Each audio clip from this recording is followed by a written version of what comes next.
ప్రేక్షకులు ఈ మధ్య చాలామంది ప్రశ్నని అడిగి సందర్భాన్ని చెప్పమని కూడా వేడుకోవడం జరిగింది. అంటే ఆషాఢ మాసంలో బోనాల పండుగ ఏ విధంగా జరుగుతూ ఉంది, దాని ప్రత్యేకతలు మరియు ఏ విధమైన బోనాలని అమ్మవారికి సమర్పించి ఆ బోనాల విశిష్టత, మన యొక్క తెలంగాణ చరిత్రకి బోనాలకి ఉన్న ప్రాముఖ్యత గురించి అడగామని, దాని వివరణలు నా ద్వారా శూరద్ర సాధువునైన నాకు అవకాశాన్ని ఇచ్చినందుకు యూట్యూబ్ ఛానల్ వాళ్ళకి కృతజ్ఞతలు. మరియు నన్ను ఆదరిస్తున్న ప్రేక్షకులందరికీ నా హృదయపూర్వక నమస్సమాంజలి.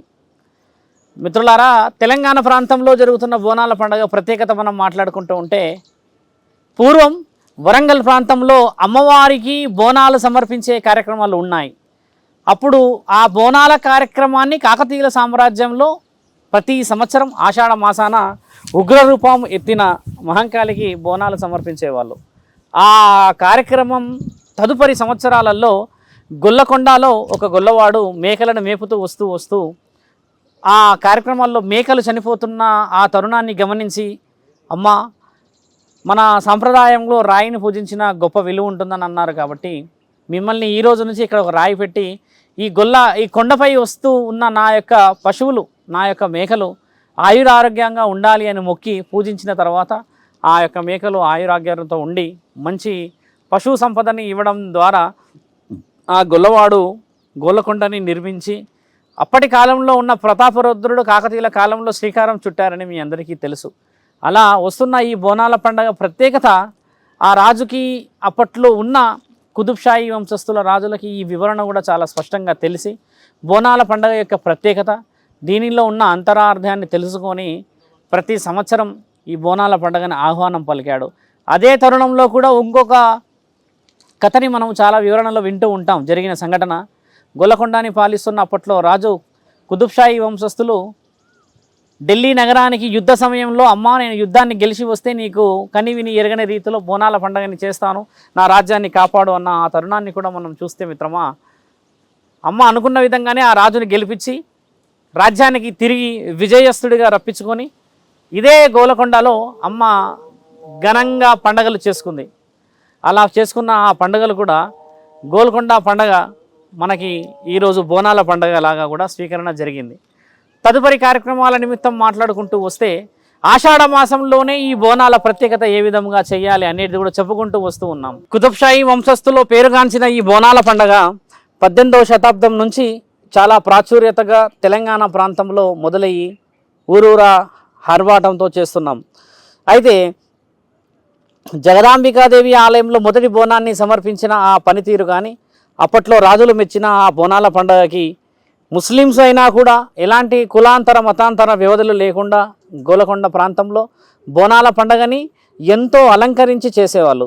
ఆ తరువాత ఓనాడు అదే 18వ శతాబ్దంలో మనం మాట్లాడుకుంటూ ఉంటే మిత్రులారా, ఆ బోనాల పండుగ కంటే ముందుగా వర్షాలు బాగా పడి ఇక్కడి లేని కుంభవృష్టి అని అంటే, ఆ వర్షానికి ఎందరో కలుషితమైన మురుగు రావడం వల్ల చాలామంది చర్మ సమస్యలతోని అనారోగ్యంతో బాధపడుతున్న ఆ తరుణంలో కూడా కుతుబ్షాహీ వంశస్థుల్లో అక్బర్ గారు వెళ్ళేసి ఇదే మూసీ నదిలో అమ్మవారికి బంగారు చాట, తర్వాత జరీతో అంటే బంగారు జరీ చీరని మరియు ముత్యాల హారాన్ని అమ్మవారికి సమర్పించి, అమ్మ, నిజంగా నీవు ఉన్నావని రుజువు అవుతే ఈ వర్షాలని, ఇంతటి కుంభకృష్టిని నీవు ఆపి ఆయురారోగ్యాలతో ప్రజలు ఉండే విధంగా ఆశీర్వాద బలాన్ని ఇవ్వాలి అని కోరి ఆ యొక్క చాటని, బంగారు చాటని, తర్వాత చీరని, ముత్యాల హారాన్ని ఆ మూసీ నదిలో ఈరోజు పురాణాపూల్ అని పిలువబడుతున్న ప్రాంతంలో వదిలేశారు.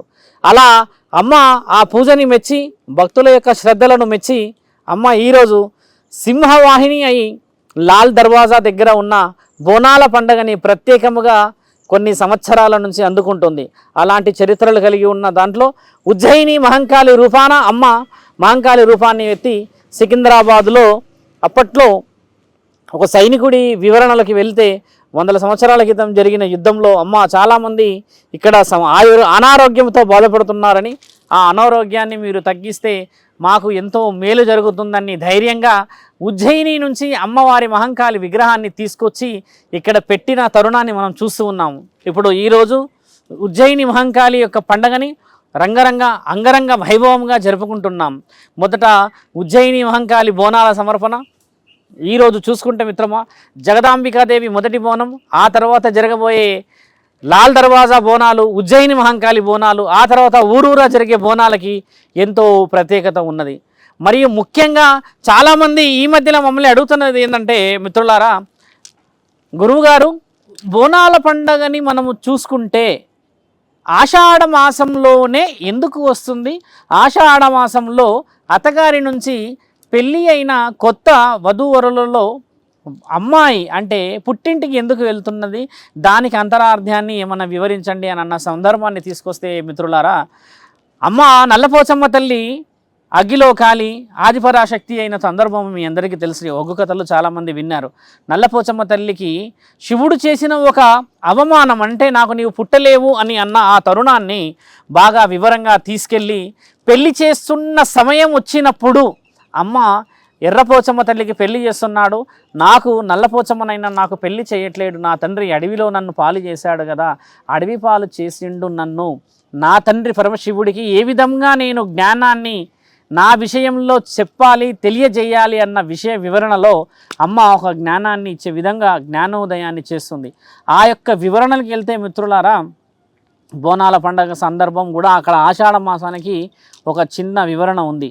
తండ్రి శివుడు నల్లపోచమ్మ తల్లి వివరణలో అమ్మకు చేసిన ఆ అవమానం, అమ్మకు ఇచ్చిన ఆ మాట తప్పడం అనేది న్యాయమైన వివరణ కాదు అని తెలుసుకున్న తర్వాత తండ్రి ఏ రోజైతే అమ్మని తీసుకెళ్తాడో, అమ్మని తీసుకెళ్ళిన సందర్భం, అమ్మని తీసుకెళ్తాడు ఎక్కడి నుంచి, భూమండలం నుంచి పరమాత్ముడు బిడ్డని, అంటే ఒక తండ్రి వచ్చి బిడ్డని తీసుకెళ్ళిన ఆ తరుణం, అమ్మ నీకు నేను అన్యాయం చేశాను నల్లపోచమ్మ తల్లి, నేను మాటిచ్చి అన్నీ మరిచాను, నీవు చవడాలమ్మలాగా ఉన్నప్పుడు తల్లి పార్వతీ మాత కడుపులో పుట్టావు కదా, ఆ సందర్భాన్ని నేను మరిచాను, ఈరోజు నేను చేసిన తప్పును తెలుసుకొని నిన్ను క్షమించమని అడుగుతున్నాను, రామ్మ నా ఇంటికి వెళ్దాం పదా నల్లపోచమ్మ తల్లి అని అన్నప్పుడు ఆ రోజు ఆ గడియ అమ్మని పిలిచి పరమాత్ముడు హర్బాటంతో పంచభక్ష పరమన్నాలని వండి అమ్మకు కూర్చోబెట్టి మర్యాదలు చేసి ఈ విధముగా ఇచ్చిన ఆ సందర్భం ఆషాఢ మాసానికి ఒక ప్రతీక. నల్లపోచమ్మ తల్లిని పరమశివుడు తీసుకెళ్లిన రోజు కూడా ఆషాఢ మాసంలో ఉన్న రోజు. ఆ రోజు కూడా ఇప్పటికీ తాతల ముత్తాతల నుంచి మనం ఆషాఢం పడ్డగానే తల్లిగారింటికి బిడ్డలను పంపుతూ ఉంటాము పెళ్ళి అయిన వాళ్ళకి. అలా జరిగిన ఆ సందర్భమే ఈరోజు నల్లపోచమ్మ తల్లికి గల వివరణ, నల్లపోచమ్మ తల్లికి గల ఆదరణ. బోనాల పండగని ప్రత్యేకంగా మనం మాట్లాడి చూస్తే మిత్రులారా, మాంసాహారం అనేది కూడా చాలామంది దేవతలకి రాదు, ఎక్కదు, అంటే వాళ్ళకి మనం నైవేద్యంగా సమర్పిస్తాము కదా, అలా నల్లపోచమ్మ తల్లికి మాత్రమే మాంసాహారం అనేది ఇక్కడ వర్తిస్తుంది. మనం చేస్తున్న ఏదైనా నాటుకోడులు కానీ, మేకలు కానీ, ఇంకా గొర్రెలు కానీ మీరు ఏదైతే బలులు ఇస్తూ ఉంటారో ఆ వివరణని నల్లపోచమ్మ తల్లి తండ్రి వదిలిపెట్టిన తర్వాత అడవిలోనే ఉండడం వల్ల అమ్మకి ఆహారానికి దొరికిన ఏదైనా జంతువులని వేటాడి కూడా అమ్మ తిన్న సందర్భాలు ఉండడం వల్ల ఈ యొక్క జంతువులని ఏదైతే మనం అమ్మకి ప్రసాదంగా నైవేద్యంగా సమర్పిస్తామో అది అక్షరాల నల్లపోచమ్మ తల్లి స్వీకరిస్తుంది. ఇప్పుడు ఎర్రపోచమ్మ తల్లి కూడా ఉంది, కానీ అమ్మగారు ఎర్రపోచమ్మ తల్లి వచ్చేసి మాంసాహారాన్ని స్వీకరించదు. కేవలం అమ్మ స్వీకరించేది మాత్రమే తీపి వంటలు, తర్వాత పిండి వంటలు. ఈ విధంగా ఉన్న ఈ బోనాల పండుగ చరిత్రని హైదరాబాద్ నగరంలో, తెలంగాణ ప్రాంతాల్లో చాలా ముచ్చటగా చేస్తూ వస్తున్నాం. ఇందులో మరియు ముఖ్యంగా మాట్లాడితే పోతరాజుల యొక్క ప్రస్తావన ఉంది. పోతరాజుల ప్రస్తావనను చూస్తే మిత్రులారా, అమ్మ ఎక్కడైతే బోనాలని తీసుకుంటూ వస్తూ ఉంటారో ఆడపిల్లలని చూసే చూపులు చెడుగా పడకుండా, ఆడపిల్లలు పండగ అన్నప్పుడు రక్షణ చేసుకొని మంచి అలంకరణ చేసుకొని మంచి పూజా విధానాన్ని పాటిస్తూ వస్తూ ఉంటే సాంప్రదాయంగా కనబడినప్పుడు చాలామంది వ్యత్యాసముగా అమ్మవారిని తక్కువ అంచనా చేస్తారు. ఆ తక్కువ అంచనా చేసి ఆడపిల్లలని కొంచెం వక్రీకరించి చూస్తారు అన్న ఉద్దేశంతో పోతరాజులు అమ్మకి తమ్ముడి రూపాన ఉండడం వల్ల అమ్మని రక్షించడానికి, ఆడపిల్లలని రక్షించడానికని ముందుకు వస్తూ ఉంటాడు. ఆ తరుణాన్ని మనం బాగా పరీక్షించి చూస్తే బోనాల పండుగలో ఈ పోతరాజుల ప్రస్తావన శాస్త్రీయ గ్రంథాల్లో రాసి వివరణ చాలా వివరంగా వివరించి ఉన్నది. పోతరాజులు వచ్చేసి ఆడపిల్లల్ని కాపాడుకోవడానికి, ఆ ఆడపిల్లల్ని కాపాడుకుంటూ ముందుకు తీసుకెళ్లిన ఆ తరుణం కూడా బోనాల పండుగలో చాలా ప్రత్యేకమైనది. పోతరాజుల ప్రత్యేకమైన విశ్లేషణ నేను మరోసారి కూడా మీకు వివరించదను. ఇప్పుడు బోనాన్ని సమర్పించే పద్ధతిలో కూడా చాలామంది సమర్పించే విషయంలో చాలా పొరపాట్లు చేస్తూ ఉంటారు. అమ్మవారికి ఏంటంటే నూకలతో చేసి పచ్చి పులుసు పెట్టి బోనాన్ని సమర్పించే పద్ధతి ఉంది, బెల్లంతో చేసిన పరమాన్నాన్ని సమర్పించే పద్ధతి ఉంది, పెరుగుతో పాటు అమ్మకి బెల్లాన్ని కలిపి నైవేద్యంగా సమర్పించే తరుణము ఉంది. ఇలా మనము అమ్మవారికి సమర్పించే ఒక 5-6 తరుణాలని వివరంగా తీసుకుంటే మిత్రులారా, అమ్మకి ఎప్పుడు చూసినా కూడా ఒక బోనానికి సంబంధించిన విషయ వివరణకి వెళ్తే అందులో మీరు పెట్టే ఏ విషయమైనా, ఎలాంటి మీరు భోజనానికి సమర్పించి బోనానికి సంబంధించింది పెట్టినా కూడా అమ్మ చాలా ఇష్టంగా స్వీకరిస్తుంది. ఆ ఇష్టంగా స్వీకరించిన దానికి మనస్సును చూసి ఆ మనసు ద్వారా జరిగిన ప్రత్యేకతనే మనం ఈరోజు బోనం అని చెప్తూ ఉన్నాం. ఇప్పుడు చూడండి, హంగు ఆర్భాటంగా చాలామంది యాటలు, తర్వాత ఇంకా జంతు బలులు ఇచ్చి చాలా వివరంగా చాలామందిని పిలిచి చేసుకుంటారు బోనాల పండుగ. అలా చేసుకున్న పండుగని స్వీకరిస్తుంది. నిరుపేద కుటుంబంలో ఉన్న మామూలు పచ్చడి మెతుకులు పెట్టి బోనాన్ని చేసినా కూడా అమ్మ స్వీకరిస్తుంది. నెత్తిపైన బోనాన్ని ఎత్తుకొని అమ్మకి అంగరంగ వైభవంగా తీసుకెళ్తున్న ఆ తరుణం. పూర్వం ఏంటంటే మిత్రులారా, కుండలల్లోనే వేడివేడిగా వండుకునేవాళ్ళు. బోనానికి సంబంధించిన విషయం ఏంటంటే, ఎవరికైనా సరే మనం వేడివేడిగా వండితేనే తీయగా తర్వాత కమ్మగా ఉన్నది కదా అని చెప్పేసి పెట్టి తినిపించే ఆచారాలు కూడా ఉన్నాయి మన దగ్గర. ఆ తరుణాన్ని మాట్లాడితే, ఆ వేడి కుండని అమ్మవారికి సమర్పించాలన్న భక్తితో చాలా వివరంగా, అంటే చాలా ఆత్రంగా వెళ్ళి నెత్తి మీద చేతిలో పట్టుకుంటే చేతి కాలుతుంది, నడుముకు పెట్టుకున్న ఆ కుండ కాలుతుందన్న ఆలోచనతోని ఒక మహాభక్తురాలు నెత్తి మీద కుండని తీసుకొని అమ్మ దగ్గరికి ఆనందంతో వెళ్ళి అమ్మకి ఆ తీయటి భోజనాన్ని, వన భోజనాన్ని, నూకలతో పచ్చిపులతో చేసిన ఆ బోనాన్ని సమర్పిస్తే అమ్మవారు చాలా వివరంగా స్వీకరించి ఆశీర్వాద బలాన్ని ఇచ్చారు. బోనాల పండుగ ప్రత్యేకతలో వివరణని మనం చాలా స్పష్టంగా తీసుకుంటే మిత్రులారా, ఆషాఢ మాసాన్ని పాటించడానికి, మరి ఆషాఢ మాసంలో కూడా ఆధునికంగా చెప్పుకోవాల్సిన ఇంకో విషయం, ఆడపిల్లల్ని ఇంటికి ఎందుకు పంపుతారంటే, సహజంగా మీ అందరికీ తెలిసిందే, జూన్ నెలలో వరికి అందరూ నాట్లు వేస్తుంటారు, నారులు వేస్తుంటారు. వరిని భూమిని అంతా ఈ నెల మొత్తం పంటకి సంబంధించిన క్రియా ప్రక్రియల్లో చాలా మట్టుకు చూస్తే కుటుంబాలంతా నిమగ్నమై ఉంటాయి. ఇలాంటి తరుణంలో ఇప్పుడు చూడండి, ఆషాఢ మాసం వచ్చేది మే, జూన్, అంటే ఏప్రిల్, మే, జూన్, అంటే జూన్ నెలలో వస్తుంది, జూలై నెలలో వస్తుంది. కాబట్టి అప్పుడు వాళ్ళు చేసింది ఏంటంటే, కొత్తగా పెళ్ళైన వాళ్ళు భార్యను చూసుకుంటూ ఇంట్లోనే ఉంటే ఆరోగ్యపరంగా ఇబ్బంది అవుతుంది.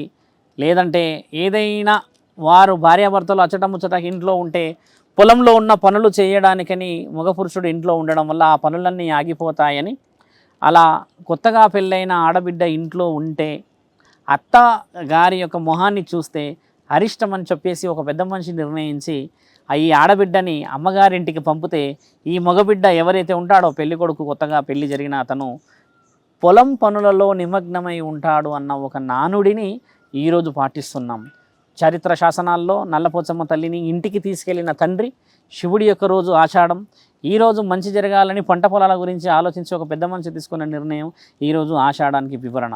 బోనాల పండుగకి అందరూ అంగరంగ వైభవంగా ఈసారి జరగబోయే పండుగని, మన యొక్క చరిత్రని ఈ విధంగా నేను చెప్పే అవకాశాన్ని నాకు ఇచ్చి మంచి కార్యకలాపాలు ఇకపై మంచి ఛానళ్ళ ద్వారా జరిగి ముందుకు తీసుకెళ్ళాలని అందరికీ బోనాల పండుగ శుభాకాంక్షలు చెప్పుతూ, అక్క చెల్లెలకి, నా తోడబుట్టిన సోదరులందరికీ, మరి చూస్తున్న ప్రతి ఒక్కరికి, ప్రేక్షకులందరికీ హృదయపూర్వకంగా శుభరుద్ర సాధు యొక్క బోనాల పండుగ శుభాకాంక్షలు తెలియజేస్తూ, ఈ వివరణలో మీకు ఏదైనా కూడా సందేహాలు ఉంటే నన్ను కామెంట్ రూపంలో అడిగినా కూడా మళ్ళీ ఇదే ఛానల్ వాళ్ళ ద్వారా మీకు వివరణను అందించే ప్రయత్నం చేస్తాను. సంభవామి యుగే యుగే ధర్మో రక్షతి రక్షత.